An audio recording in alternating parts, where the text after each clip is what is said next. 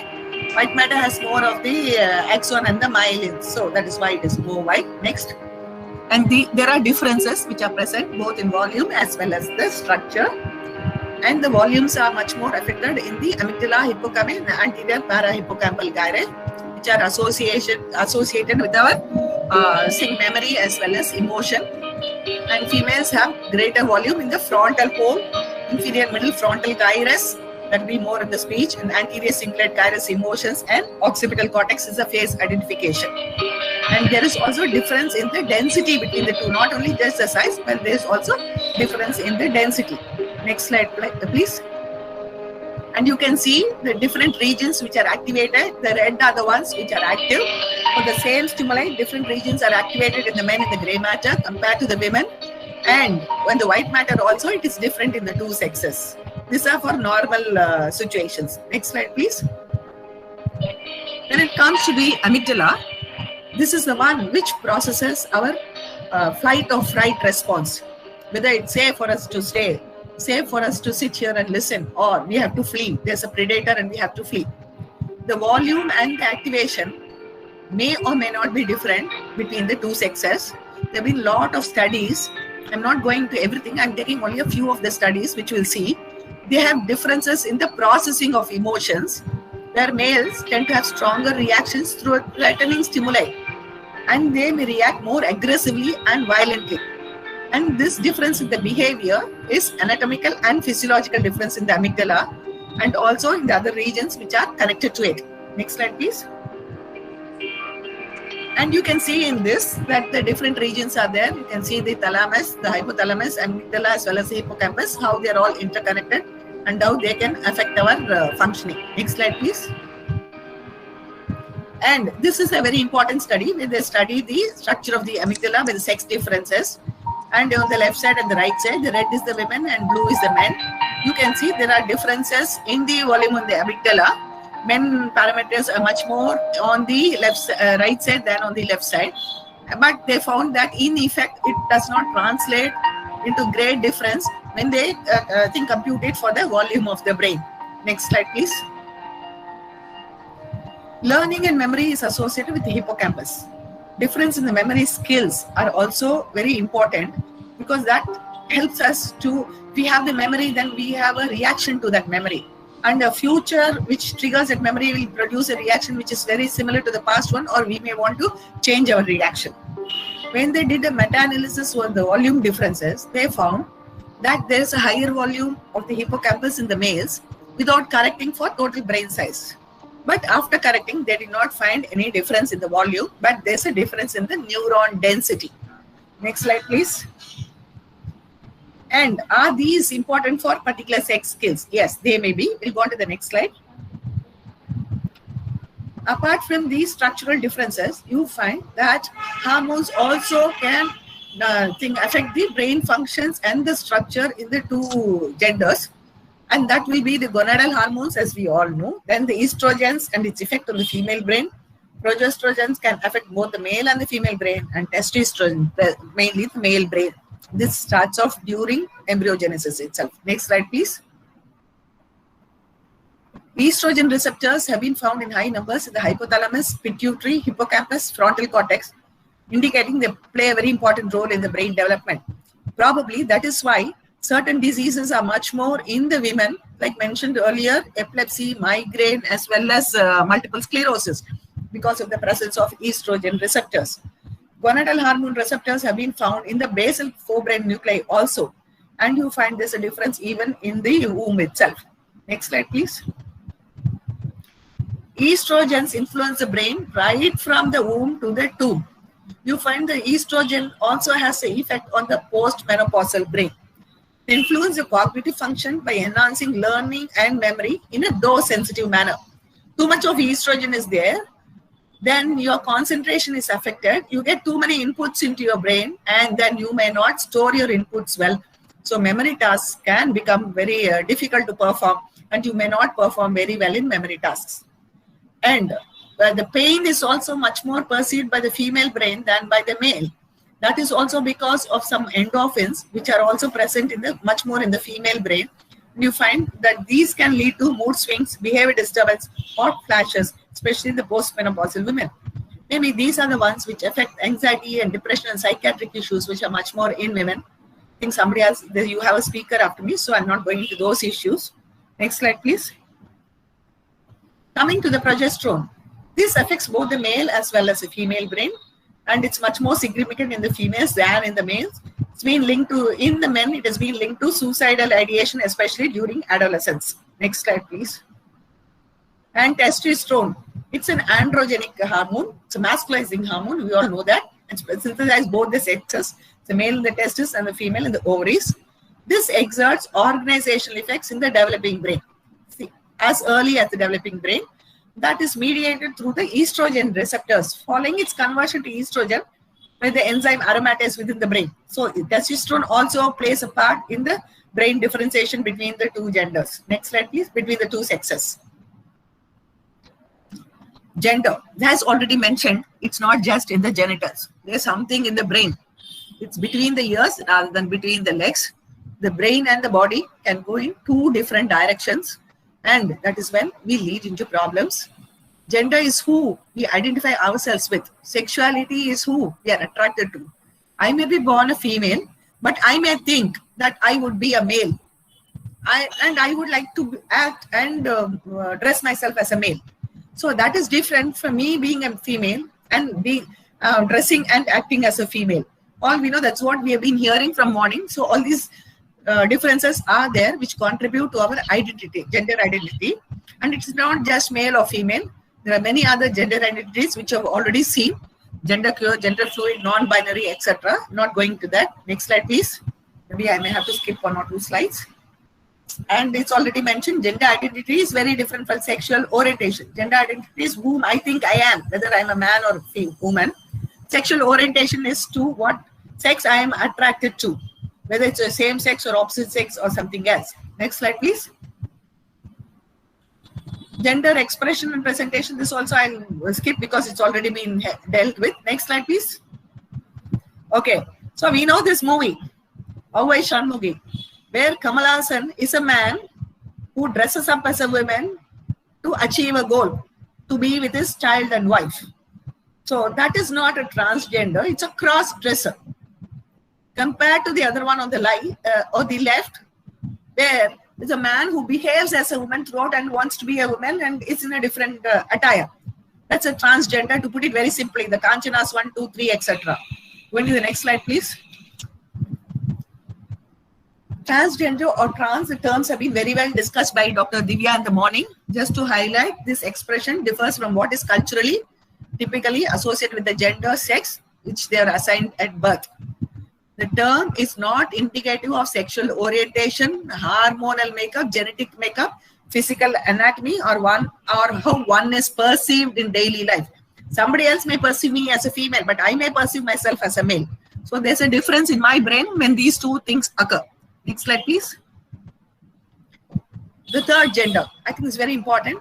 Coming to the third gender and how our brain changes in this. This third gender has been very well documented in the Hindu philosophy. The third gender or the third sex. Tritiya Prakriti, literally meaning the third nature. They have mentioned the third sex by nature birth, and their expectations from them are very different from the cisgender men and women. This I'm telling many thousands of years ago. And in this they have included people who are mixed males, female nature such as effeminate males, masculinized females, transgender people, transsexual people, intersex, androgynes, and so on. This has been documented much more earlier in our literature. Next slide, please. Whereas now the Western world is being aware of it now. When you go through the Mahabharata, you find that Arjuna had to take a vow and had to transform himself into Brinhala as a member of the third gender and teach Bharatanatyam to a princess. And you find Shikhandi, who was born as a woman, grew up as a man and was in the forefront of the Mahabharata war to kill Bhishmacharya. Next slide, please. So coming from the past to the present, it's very heartening to note that the government of Tamil Nadu in 2008 itself recognized the third gender and included column for T apart from the M and F in our ration card provision. And subsequently, the Supreme Court of India has recognized it as a third gender in April 2014. Next slide, please. So cisgender, have already been mentioned, are identified more or less with the gender assigned to them at birth. Transgender man or the trans man is a person whose sex by birth was female, but who identifies as a male. Transgender woman is a person who was assigned by birth as male, but whose gender identity is that of a female.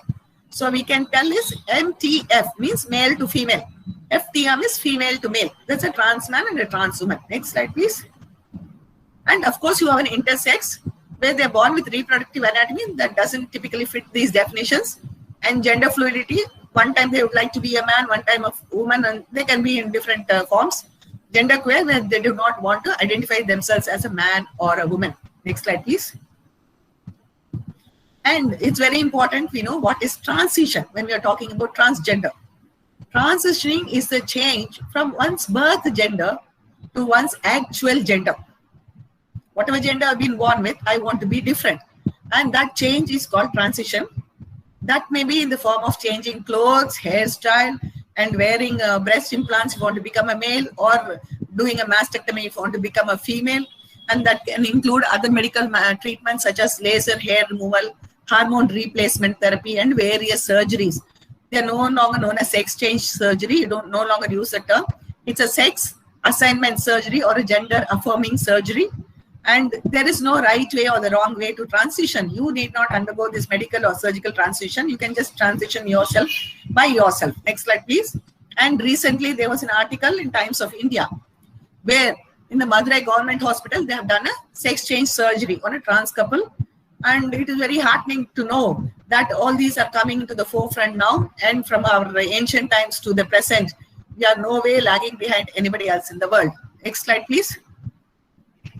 So is there something which is very unique to talk about a transgender brain? We've been talking so much, and I've been talking so much about the male brain and the female brain and the differences. Is it possible to discern a genetic or anatomical basis for this gender identity? And is this the cause or the effect? It's $1 million question. Next slide, please. When you come to the male and the female brain, we know it is structurally and functionally different.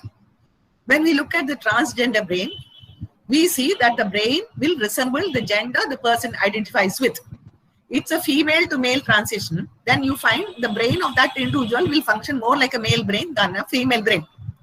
A person who is born with a penis but ends up identifying as a female often actually has the structure of a female brain. Next slide, please. And there's been a lot of studies using fMRI, that's a functional MRI changes in people who are transgenders, and they find that there are differences in the activity, and usually they look like the gender with whom they identify, and this can be in the form of structure as well as functional determination, and these are and sometimes it is somewhere between the two, not necessarily everything is black and white. There are a lot of gray zones also. Next slide, please. I'll go chronologically into the gender identity. We start with 2008. There's been a study which used 112 male to female transitions, both androphilic and gynophilic, and they were already undergoing hormone treatment. And they were compared with 258 cisgender male controls. This is 112 male to female transitions. They were compared with 258 men. And what was the study suggested was there's a reduced androgen signaling which contributes to female gender identity in this male to female transitions. So there's already a signaling defect which is contributing to the gender identity. And there was also a decrease in the testosterone levels in the brain during development itself, which might prevent complete masculinization of the brain in male to females, and thereby cause more a feminized brain and a male gender identity. Sometimes we tell, no, these people brought up the girl as a boy. That is why she's dressing up like this. They put all the girls' clothes on the boy. That is why he's dressing up like this. Not necessarily so. Maybe part of it is only psychosocial. Many of it is there actually biologically in our brain. Next slide, please. And in addition to that, we have with now the whole genome sequencing studies, we find when they sequence the genomes of 30 unrelated transgender individuals, 13 female to male and 17 male to female transgenders, they identified genetic variation in 19 candidate genes, not 1 or 2, but 19 candidate genes that may be involved in pathways of gender development in the brain. These genes which determine our brain, and these neurodevelopmental pathways have not been categorized earlier in the humans, but sometimes only some in the animals. And these genes involving the pathways constitute a reasonable avenue for investigation and further research in gender dysphoria in humans. Next slide, please. And one of the genes they've identified was CYP17, MSP-A1 polymorphism. And that gene is linked to our higher levels of testosterone, estradiol, progesterone, which has been seen in the female to male transsexuality, but not in male to female transsexuality. So it is not just in the brain, it is also there in the genetics. This study concluded loss of female specific this allele distribution is associated with female to male transsexuality. Next slide, please. So we may also have to do genetic studies in these trans individuals. And when you come to study the male to female, what I told earlier was female to male. Now, male to female transitioning, you find the genetic differences there in the androgen receptor NR3C4. These are all new names to me. I learned about all this now when Divya told me to prepare for this. And this gene is activated by binding of testosterone, plays a critical role in the formation of primary and secondary male characteristics. And 112 male to female transitioning individuals were undergoing hormone treatment were compared with 258 cisgender male controls. And they found that the male to female were more likely than cisgender males to have a longer version of the receptor gene for androgen, which reduced its effectiveness at binding testosterone. So they were more like females than males. Next slide, please. The research suggests that reduced androgen and androgen signaling contributes to female gender identity in the male to female transsexuals, like we have seen in the previous slide. The authors say that there's a decrease in the testosterone levels in the brain right from development, and that might prevent complete masculinization of the brain in the male to female transsexuals, and thereby cause a more feminized brain and a female gender identity. Very, very important. Next slide, please. So we have seen how the genetics, how the development takes us from one gender to the other. Now let us see how these two correlate and whether it's a cause or the effect. Next slide, please. And these are the regions of importance which have been studied. That's mainly the regions known as the red nucleus of striae terminalis, red nucleus of striae terminalis, or BSTC as it's abbreviated. And then the number of neurons, not only the size, but also the number of neurons in that region. And then the interstitial nucleus of anterior hypothalamus, which plays a very important role, and the white matter structures apart from the gray matter structures. Next slide, please. So this, when you take it, the studies have been there from 1995. It is the Zhu et al. Who did the first kind of a study, found there's a heterogeneous and complex limbic forebrain structures that control our behavior response, and the region which is known for sex and anxiety also. And we studied the bed nucleus of this, the affected, which is affected by the prenatal androgens also. Then he did a cadaveric study from 6 persons who have been described as having a male to female in life transition, had female size normal, the bed nucleus of striae terminalis size, and similar to the study cadavers of cisgender women. This was as early as 1995, and we are in 2021, some 25 years later. Next slide, please. And you can see from this how the differences are seen here. The size of the bed nucleus of striae terminalis, the men, the cisgender women, and the transgender women. And you can see these two are almost the same, cisgender and the transgender women striae terminalis. Next slide, please. And the further studies have been there in 2000, where the similar results have been published. In 2002, there's another study which found there's a sexual dimorphism in this region, and that does not become established till adulthood. And changes in the fetal hormone levels can produce changes in this region, in the synaptic density, neuronal activity, and neurochemical content. And that can later affect the size as well as the count of neurons, which can produce a gender inconsistent identity with one's own assigned sex. So this BSTC is very, very important in transgender individuals. Next slide, please. So coming to 2008, there's been a study involving the interstitial nucleus of the anterior hypothalamus. This is a new region which properties similar to that of BSTC, and especially in regards to transsexuality. And they found this is a part of the hypothalamus uncinate nucleus. They studied control males and found it was about 1.9 times the volume and 2.3 times the number of neurons as the control females.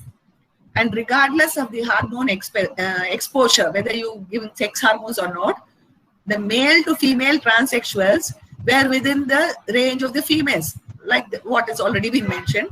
And female to male transsexual showed the male range, even in the anterior nucleus of the anterior interstitial nucleus of anterior hypothalamus, even without any hormone therapy.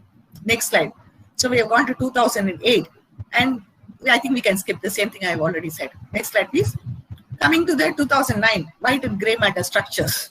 There's been a lot of study with the functional MRI, and one such study was involving 24 male to female transition, not treated with sex hormones, and they found that the regional gray matter, I'll come to the sex hormone treatment and brain changes later.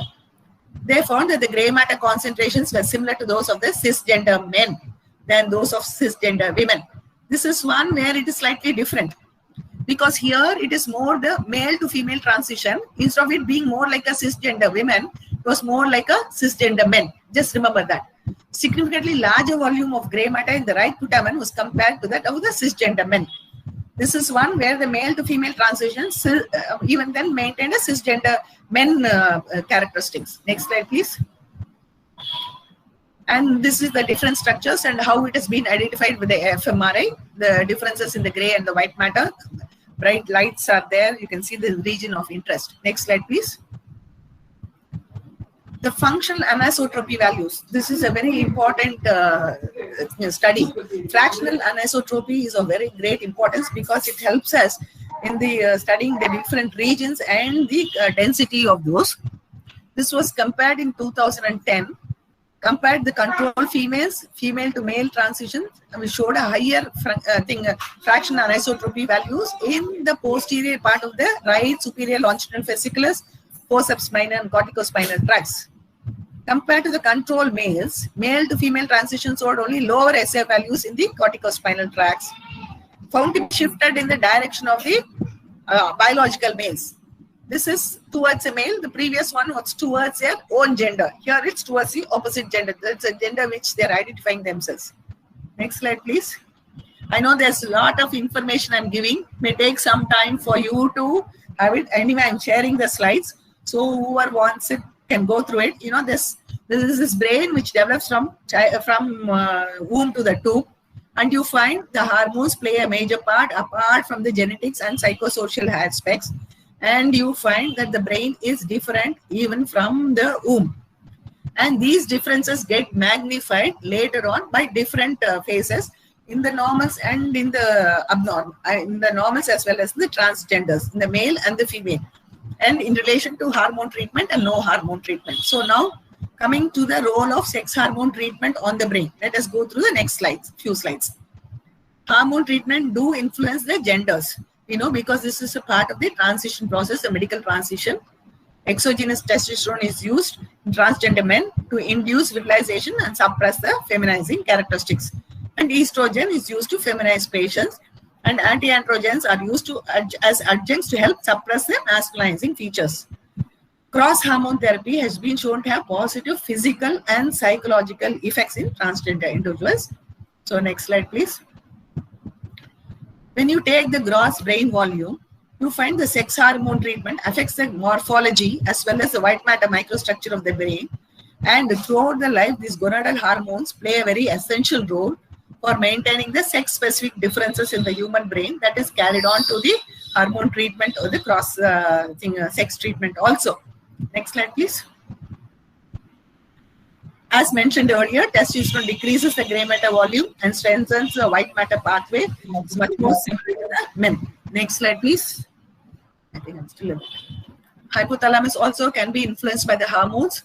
And they studied 8 male to female and 6 female to male transitions. Hormone treatment showed changes in the size of hypothalamus in a gender consistent manner. And you can see that treatment with the female hormones shifted the hypothalamus towards a female direction. And so the behavior was also much more towards the feminine nature. Next slide, please. And the cortical thickness has also been studied in 2016. And you find that the cortical thickness is generally thicker in cisgender women than in cisgender men, and maybe thicker in the transgender women, but it's present in different locations compared to the cisgender women. The cortical thickness is more in cisgender women than men, and in a transgender women, it is also more, but in different directions compared to the cisgender women. Next slide, please. This is a latest study, 2021, one of the recent publications, where they studied the importance of cortical gyrification. What is this cortical gyrification? It's a metric that reflects the early maturity of cortex, which is very important for us. And they studied the MRI using the functional MRI, 54 hormone-naive trans men and 28 trans women, 44 cis men and 41 cis women, and found that cortical gyrification is significantly lower in the transgender compared to the cisgender period. And this reduction is limited to the parieto-occipital cortex and the sensory motor cortex, which are important regions which encode our body image and body ownership. This is me, this is my hand, this is my finger, this is my nose, this is my glass. And this cortical gyrification also correlated inversely with own body self-incongruence in these regions. It's a very important study which tells us how the abnormality in this region of the occipito-parietal cortex, which makes us think our body is our body and structure are different from what we are made of and wants to have a different role. And that is very, very important. And this is what this present study shows us when they have studied the trans women and trans men with the cis men and the cis women. So probably it's a brain which is helping us to identify our gender, not just with the organs which we are born with. Next slide, please.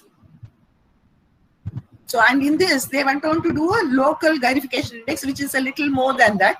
And they found it was lower in the transgender group, incongruence groups. And it's also different in the right sensory motor cortex, more precisely in the area of homunculus, which corresponds to the trunk rather than to the limbs. It's very important because trunk is the structure which usually identifies us as a man or a woman, whether the presence or absence of breast and the female or male fat distribution, etc. So it is very important to study this region, the right sensory motor cortex, the local gyrification index. Next slide, please. These connections can also be affected by the wiring. So when they did this neural wiring study also, they found that the only exception was the right inferior frontal occipital tract, which connects the parietal and the frontal brain regions that mediate our own body perception, is abnormal and is also involved in sexual orientation. And the transgender group showed a very sex-typical FA values for this region connection, right inferior frontal to the occipital. Next slide. This is also one of the latest thing. So what is this connectivity profiles in transgender? There's a lot of connection between the male and the female brain. And in the men, it is more an intrahemispheric connection, whereas in the women, it's a bihemispheric or interhemispheric connection through the corpus callosum. That is why women can do multiple tasks, because our connectivity is much more there in the men. So men can concentrate and do a single task better than a woman who can do multiple tasking. And this connectivity is also abnormal in a male to female transition, where there's a decreased hemispheric connectivity ratio in the subcortical limbic regions when compared to the male and female controls. It is different in the transgenders. And when there's a transition from female to male, they showed a decreased intrahemispheric connectivity between the right subcortical and the right frontal and temporal lobes compared with male and female controls. So there's a little bit of an incongruence here. Next slide, please. So, is the brain the cause or the effect for transgenderism? The emergence of a masculine or a female identity is held to be strongly mediated by the early development. And that is because of the male-female body self-perception. And this perception is mainly because of the changes in structure in our brain. The functional MRI and the diffusion tensor imaging studies of gender disconference persons show that perception of self could be due to developmental changes in the cortical anatomy of regions which process this self-own body perception. Added on to that, you have the genetic changes, the hormones, which also influence our body gender perception. Are these changes the cause or the effect in gender incongruence or dysmorphism? Next slide, please. So I leave it to you, and I would like to summarize by telling transgenderism is associated with strong feelings of incongruence between one's own physical self and the experienced gender. The brain phenotypes of a female to male and male to female exist. And this is very similar to that of the gender in which they have transitioned. And there's evidence for the role of prenatal organization in the brain. Before you are born itself, this is determined by your brain. I don't think there is a free will in this, but I'm subject to correction. The neuroanatomical signature of this gender incongruence is related to brain areas which are processing the perception of self and the body ownership. And this is in addition to that of the developmental and the acquired changes which take place because of the hormones. Thank you. So I rest my case, the brain being the organ for the transgender differences. Thank you.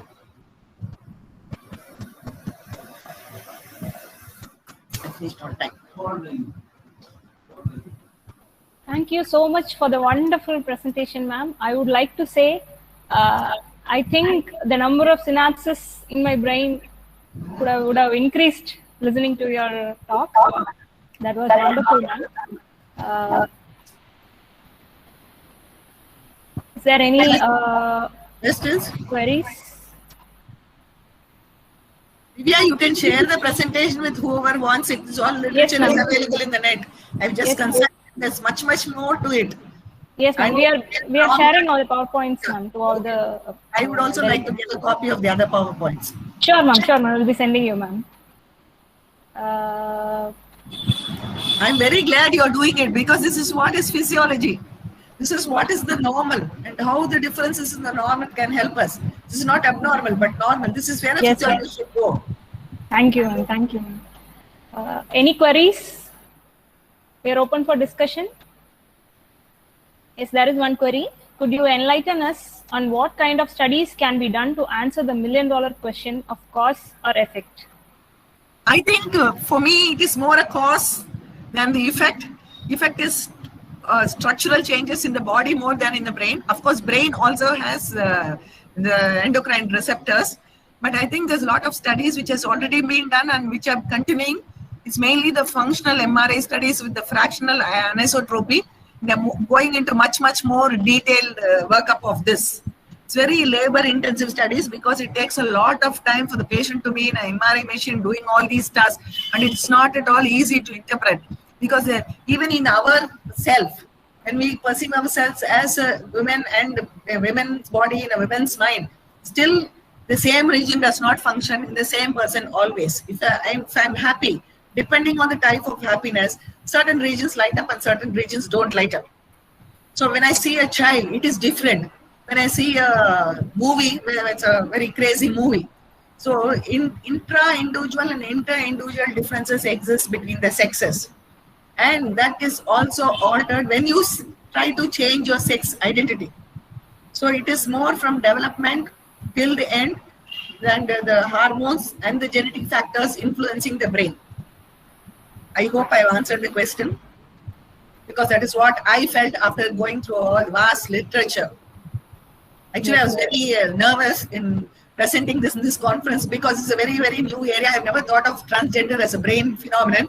And now I realize brain plays a very important role in this gender transition. Yes, ma'am. Actually, I have a small query, ma'am. You mentioned about this cortical gyrification. Yeah. What is it actually? What is it?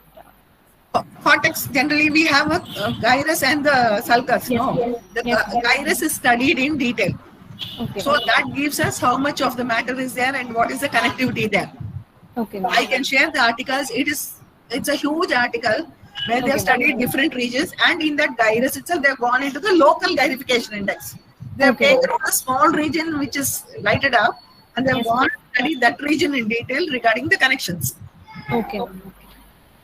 Yes. Thank you. Thank you for the answer. Something else? Any queries?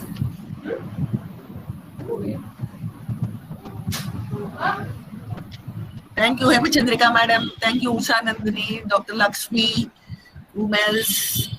Dr. Saraswati, Dr. Karthikeyan, and of course, Divya. Thank you. Thank you. Right? Thank you, ma'am. Okay, ma'am. So we'll wind up this session. Thank you. Over to the anchoring team. Thank you, ma'am. Thank you, ma'am. Thank you, Dr. Bonu, for your very informative presentation. And we would like to take a moment and say that we loved your energy, ma'am. And once again, thank you for being here. Thank you.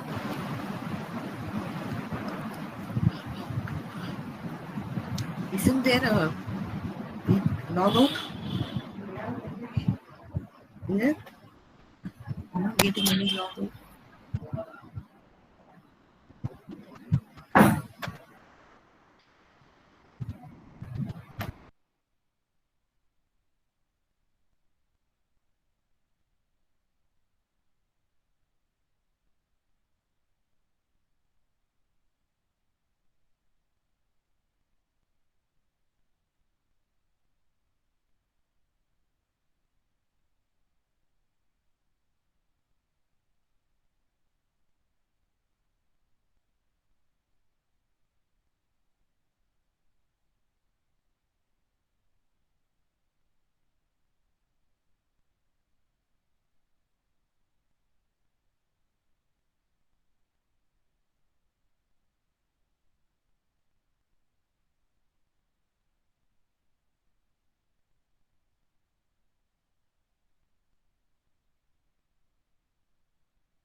Coming up, we have Dr. Sivasailam, MBBS DNP Psychiatry, MNAMS. He has been practicing for the last 15 years as a private psychiatrist in Tuticorin. He owns a 25-bedded hospital that provides acute psychiatric care, de-addiction treatment, and other psychotherapies. Got Prof. Balan Award for Best Postgraduate Research Paper in 10 PSY CON 2005. He also got first prize in first annual conference of Indian Association of Psychiatric Mental Health. He is keenly interested in conducting lectures in personality development program and memory enhancement program. We currently have 56 widely accepted gender identifications apart from traditional binary male and female. We now have Dr. Sivasailam presenting us a talk on topic physiology behind gender incongruence, which goes beyond the binary norms. The platform is now yours, sir.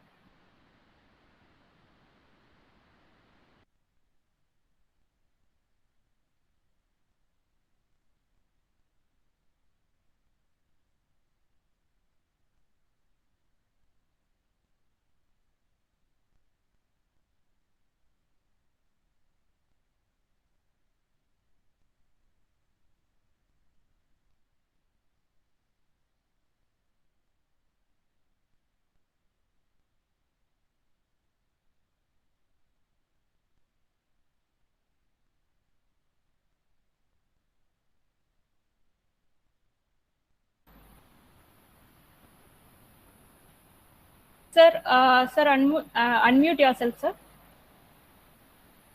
Just unmute the. There is a speaker button, mic button there. Just unmute.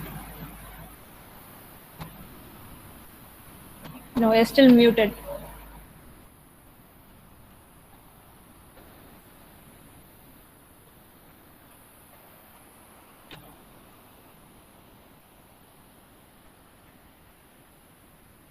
Sir, you're still not audible.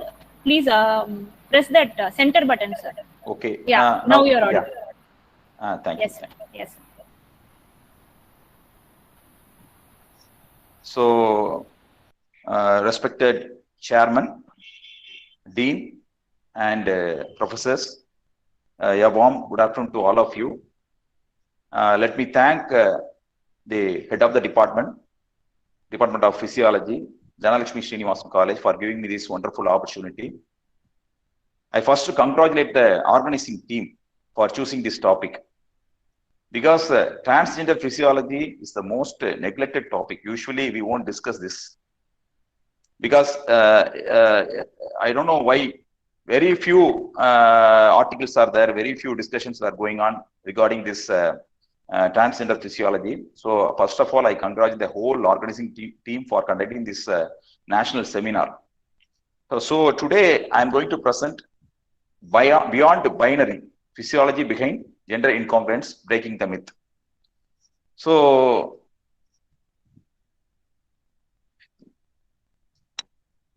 slide is not moving.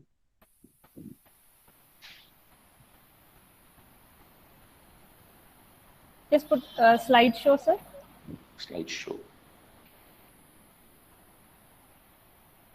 It's in the bottom, sir. You can see 1, 2, 3, 4. It's near the volume button. Okay.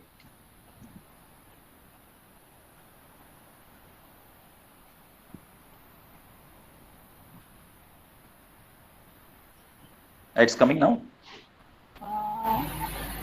No, it's not coming. No, sir. It's coming now? No, it's not still. Yeah. Slide share is not. No, sir. I think do you want us to do the slide sharing? Yeah, it's coming. It's there. Okay, maybe you can minimize it and present, sir. Minimize. Yeah. Okay, madam. Thank you.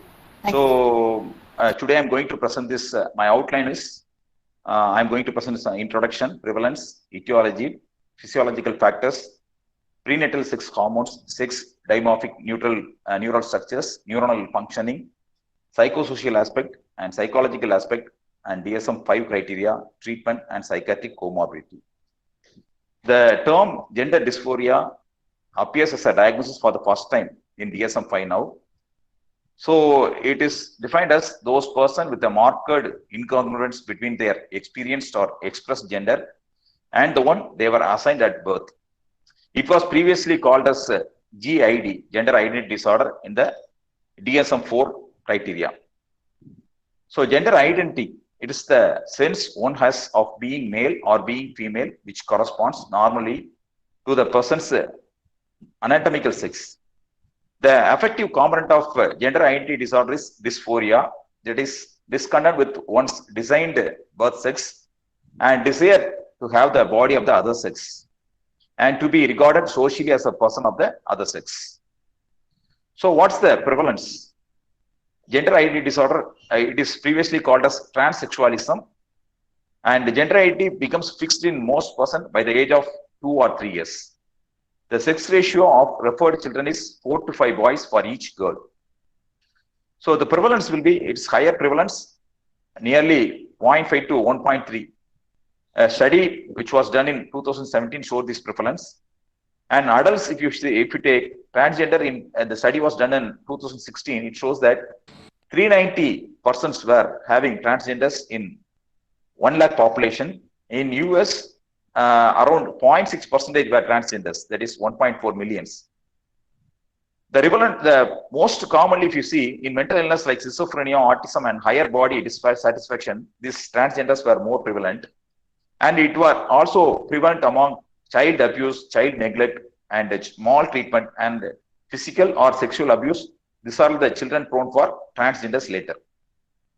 So what's the etiology? It is a biopsychosocial model. It's not a single entity. And if you see the thing, the resting state of tissue in mammals is initially female. And as the fetus develops, a male is produced only by androgen, which is introduced by Y chromosomes. Maleness and masculinity depend on fetal and perinatal androgens.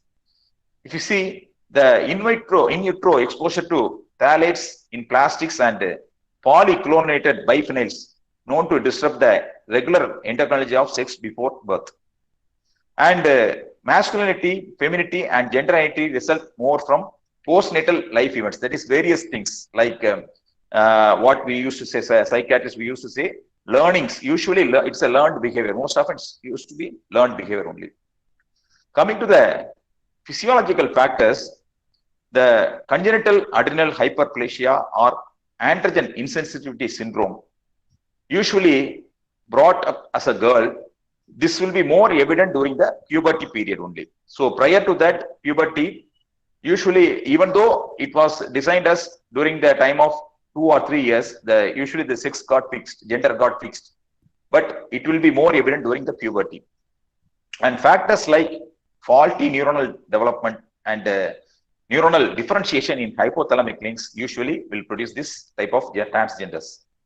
And as we all know that testosterone can increase libido and aggressiveness in women, and estrogen can decrease the libido and aggressiveness in men. Coming to the physiological process, here is the chart which shows the development of gonads and genital organs. That is, if you see, up to 5th and 7th week, there will be undifferentiated gonad. So the Y chromosome will be induced only in 6th to 7th week, and that can induce the development of male testes. Suppose if the anti-Mullerian hormone, if it is secreted by Sertoli cells and testosterone by Leydig cells, what happened? The accessory organs will develop, and the development of male external genitalia occurs by 9 to 16 weeks in utero. Suppose if there is a Y chromosome is getting absent, what happens? There will be a ovarian dysgenesis, Turner syndrome, and mosaics. So what happens if the anti-Mullerian hormone is not generated? There will be usually the testes will develop, but at the same time, the person will be having, the fetus will be having female genital organs, uterus and vagina. And if the testosterone is not induced, what if there is an absence of dihydrotestosterone? There will be male pseudo hermaphrodite and female phenotype only. So if the person will have a normal XX chromosome by 9 to 10 weeks, there will be normal development of ovaries and other accessory organs.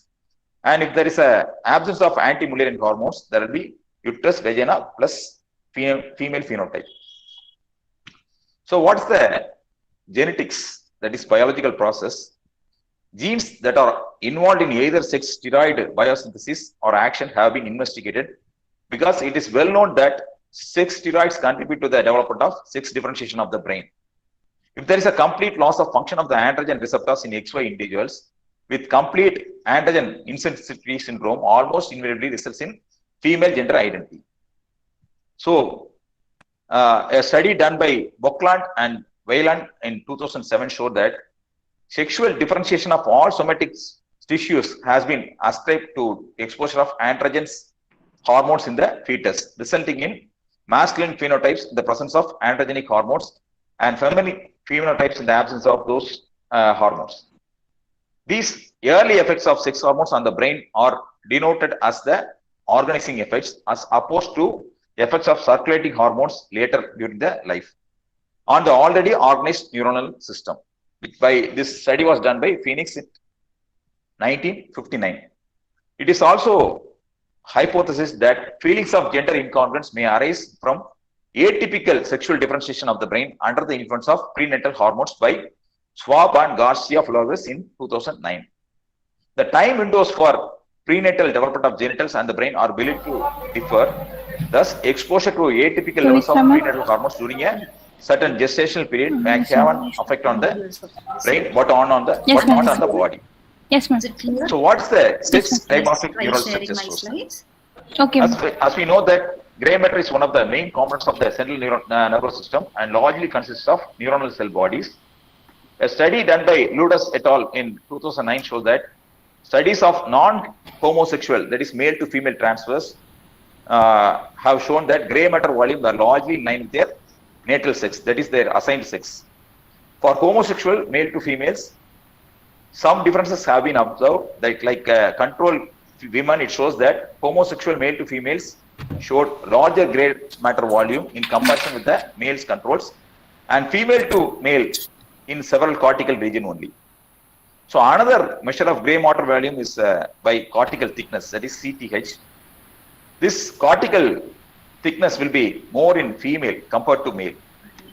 But a study by Suburia in 2013 shows that homosexual male to female showed higher, similar cortical thickness to that of female controls, but increased cortical thickness compared with male controls in the certain regions of right hemisphere, specifically orbitofrontal cortex, insular cortex, and medial occipital regions of the right hemisphere of brain.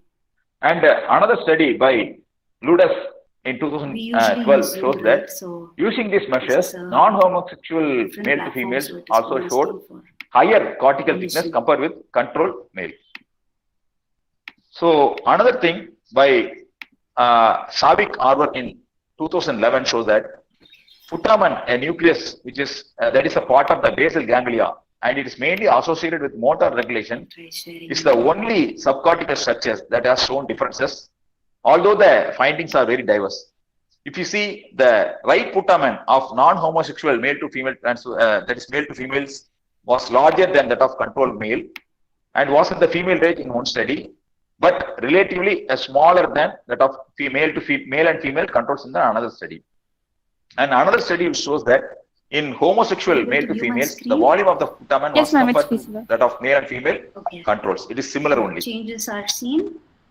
So coming to the white matter, totally different from and we know that white matter contains myelinated nerve fibers. Yeah, it's and once you technique start the that is slides, you won't diffusion be able to sensor see imaging, the DTI. video. It's a Okay, technique so that is shall used I to stop visualize sharing? white matter Yes, ma'am. microstructures. Because you will have In to one share the DTA CD, right? that is So done I'll by share Ramiti now. in 2011 So I'll found share that again when homosexual we male to talk females details. had a Is that pattern that okay? was significantly different from Okay, thank you, control ma'am. male and control females. And the values varying between male and female controls were similar. A similar picture, but with another diffusion tensor imaging, was found in male to females in both homosexual and non-homosexual groups.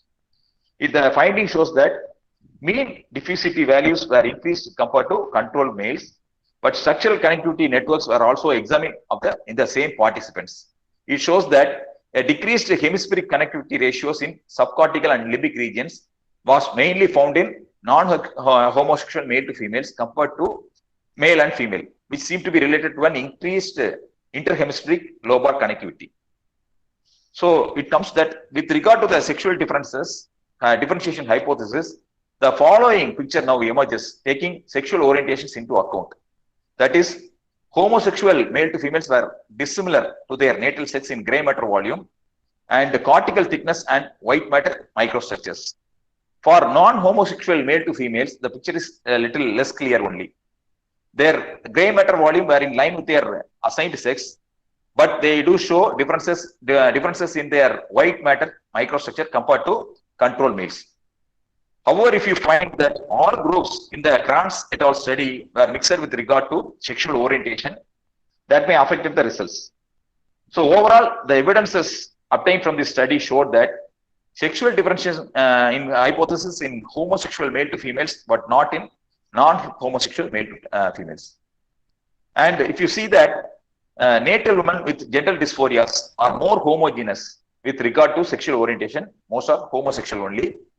And female to males, like controlled men, had a higher gray matter volumes than female controls. And male to females in several areas, and similarly, the cortical thickness will be similar to controlled females. Like male controls, they had a higher volume of putamen than female controls. And white matter values, it shows that female to males were significantly greater than those of female controls, but similar to those of male controls in several fascicles. In one of the fascicles, the corticospinal tract, the female to males had a higher values in between male and female controls. And in 2014, Conference et al. Did a study. It showed that a significant decrease in mean deficity values in female to males compared with controlled females. And intra-hemispheric connectivity between the right subcortical limbic and right frontal and temporal lobes were decreased in female to males compared with male and female controls and male to female transfers. Coming to the neural functioning, the functional connectivity is a method to evaluate interactions between the regions while performing a task, that is task-related functional connectivity, or while not performing a particular task, that is resting state connectivity. While viewing erotic and non-erotic interactions of male-female couples, the functional connectivity of male to females and female to males as a group showed a increase during the ventral tegmental area and the anterior cingulate cortex subregions compared to the controls. This study was done by Ku et al. In 2013. And it was also argued that because the ventral tegmental area is associated with dimorphic genital representation and the anterior cingulate cortex is central in conflict monitoring and social processing, the pattern could be a substrate of the psychological distress of transgender individuals. And from this, the findings thus should thus not be viewed in the realm of the sexual differential hypothesis, but rather there are more suggestive of the brain substrate for incongruence between their body and their identity. Coming to the functional studies that focus on homosexual male to females, adults do not exist, nor are there studies that are compared homosexual with non-homosexual male to female adults. In non-homosexual male to females, a female-like response in hypothalamic activation while smelling odorous steroids, and brain activity while viewing these erotic videos were detected, arguing for sex atypical regions in these groups. And also it shows that brain activation patterns during voice perception of a sexual orientation mixed group of male to females differ from those of a man and partially also of females. Differences were shown in brain activations during a visuospatial task in male to females with unknown sexual orientation in comparison with the control of their assigned sex. While processing the positive affective images, female to males are under gonadal suppression with GnRH, that is gonadotropin releasing hormone agonist, showed less activation in the right superior temporal lobe when compared to controlled females. And if you see that serotonin neurochemical, which is known to play an important role in emotional processing, and hemispheric asymmetry of the serotonin synthesis has been reported as well. In summary, if you see that the findings indicated structural as well as functional alteration in the brain of transgender individuals, either as a consequences of atypical sexual differentiation or as a result of mismatch between their anatomical sex characteristics and their gender identity. And also we can see that brain changes may also be triggered by psychological distress. Coming to the psychosocial aspects, children usually develop a gender identity consonant with their sex of rearing, so also known as assigned sex. The formation of gender identity is influenced by the interaction of children's temperament and parents' qualities and attitudes. Suppose if a child is reared by females, only females in the home, if a male child is brought up only by the females, what happens? Through learning techniques, the male babies used to learn and used to see and the female's characters, and they get learned their behaviors and finally resulting male to females. And also we can see sex role stereotypes are the beliefs that characteristics and behaviors of individual cultures also determine these transgender values, that is, that are deemed normal and appropriate for boys and girls to possess it. Coming to psychological aspect, specifically mother and children relationship, particularly during the first year of life, is paramount in establishing the gender identity, because the child can learn a lot of things from the mother's behavior,